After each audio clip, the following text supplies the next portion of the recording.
नेटको pharma, इसके बारे में सवाल पूछा है नीरज त्रिपाठी ने। नेटको फार्मा में खरीदारी कब की जाए?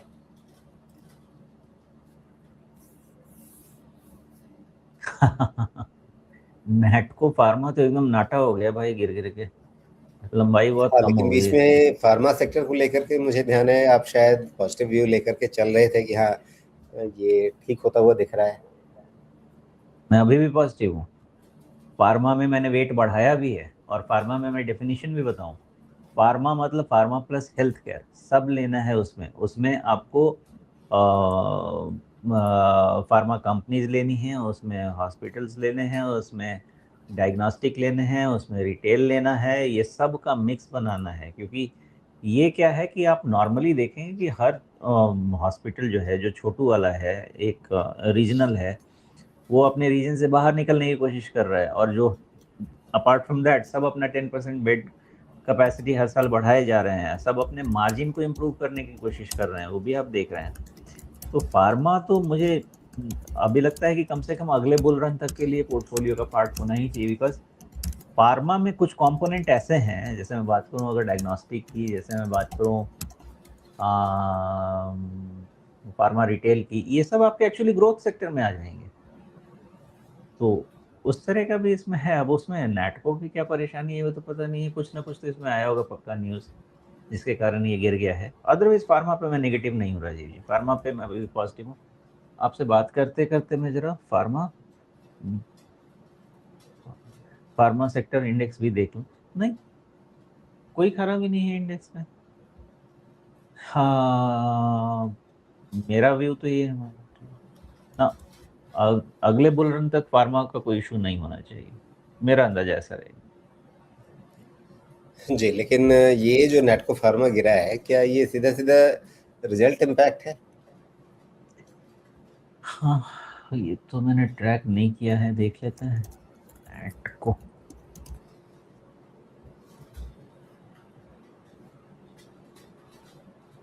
हाँ, ऐसा ही हुआ है। ये सीधे Q4 रिजल्ट्स के बाद से इसमें गिरावट शुरू हुई है और वो गिरावट अभी तक थमी ओ, तो नहीं है। नेट को जहां तक मुझे थोड़ा याद है, ये लोग ऑन्कोलॉजी में ज्यादा है ना राजीव जी, तो ऑन्कोलॉजी तो अच्छा सेगमेंट है। इशू क्या है? आई डोंट नो, मैं बहुत पहले इसको देखता था, ऑन्कोलॉजी का है इनका सेगमेंट तो अच्छा है, बट अगर क्वार्टरली रिजल्ट में हम आके देखें तो 40% का रेवेन्यू गिर गया, मार्जिन 25 का 17। ओ गॉड, नेट प्रॉफिट आपका आधा हो गया। तो देखिए, रीजन है ना ऐसा पिटाई होने का, बहुत खराब रिजल्ट है। तो रिजल्ट इज द रीजन, की रीजन। और वैल्यूएशन तो बहुत डर्ट चीप है, वैल्यूएशन तो बहुत ज्यादा महंगा नहीं है, ग्रोथ के अगेंस्ट भी वैल्यूएशन ठीक है। तो थोड़ा सा वही क्या बोलते हैं, डाउट क्रिएट हो गया, शंका क्रिएट हो गई है मन में इस रिजल्ट के बेसिस पे। तो देखिए भाई, ऐसा है कि बहुत ही क्लीन है आपका नेटको फार्मा में भी। अभी कितना है, 854 का क्लोज है। और आपके पास बहुत क्लियर है कि 800 के अराउंड इसके सपोर्ट इमर्ज होते हैं। सारे एक्सेसेस निकल जाएंगे तब तक, एकदम मरा लूटा पिटा वहां तक हो जाएगा ना भाई वहां तक। हाँ, हो जाएगा।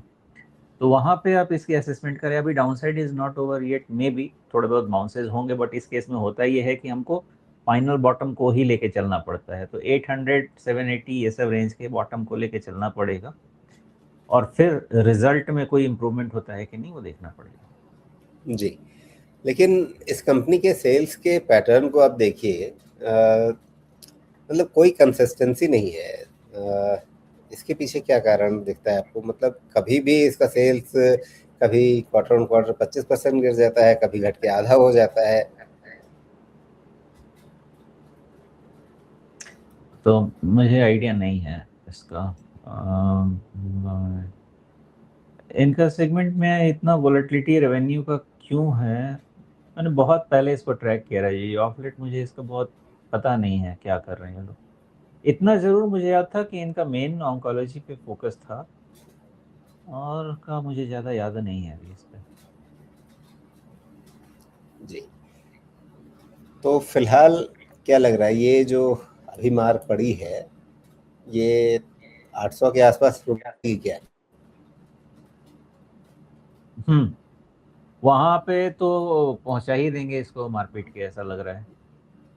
बाउंस भी होता है तो वो सस्टेन करेगा कि नहीं, इट इज डाउटफुल। मैं ये नहीं कह रहा कि 800 चला ही जाएगा या 780 चला ही जाएगा, बट अगर थेरेटिकली देखा जाए तो सपोर्ट तो वहीं दिखता है, उसके पहले तो कुछ खास दिखता नहीं है। यानी रिस्क मैनेजमेंट पॉइंट क्या है आपका? रिस्क मैनेजमेंट पॉइंट वही है 780 के आसपास।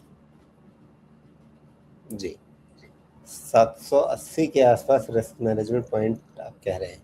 ओके, तो उन स्तरों के आसपास खरीदारी का कैंडिडेट बनेगा या नहीं? देखिएगा, क्योंकि क्या हुआ है मुझे नहीं पता, 1 quarter may be the start of bad phase also. क्योंकि 780 के पास आप बहुत ही केयरफुली इसको एनालाइज करेंगे, क्योंकि वहां पे अगर कोई बड़ा नेगेटिव अगर अगले रिजल्ट में भी हुआ, फिर भगवान बचाए। लेवल्स की बात मैं नहीं करूंगा क्योंकि उससे जी, ठीक चीज नहीं है, बट वहां पे ध्यान तो रखना चाहिए। बिल्कुल। तो मारपिटाई जो चल रही है उसका सीधा फंडामेंटल रीजन है, नतीजे बाजार को बिल्कुल ही पसंद नहीं आए और उसके बाद ये तीखी गिरावट आई है यहाँ पे। तो वैसे में सतर्क रहने की ज़रूरत है। अब यहाँ पे खरीदारी की जाए या नहीं की जाए, ये सवाल नीरज त्रिपाठी जी का है। तो सीधे सीधे सोमेश जी बाय सेल होल्ड की रिकमेंडेशन तो किसी भी शेयर पे नहीं देते हैं, लेकिन इतना साफ उनकी ओर से है कि आपको थोड़ा सतर्क रहना पड़ेगा। और अगर आप इसमें नए निवेश के बारे में सोचें भी, 800 के आसपास गया उसके करीब, तो आपको बहुत ही ज़्यादा सतर्क रहना पड़ेगा। और एकदम से, जैसे कहते हैं कि आप हर रोज़ भाव देखते रहिए, कभी भी आपको फर्दर वीकनेस दिखे तो तुरंत आप अपना रिस्क मैनेज कीजिए। अगर आप सोचें कि भाई इन स्तरों के आसपास 800 साढ़े 800 के आसपास खरीदारी का मौका बनने लगा है, अंततः जो भी करना है वो आपको अपनी सोच समझ से, अपनी पढ़ाई लिखाई से करना है। लेकिन जो स्थितियां बन रही है वो सुमेश जी ने आपके सामने रख दी हैं।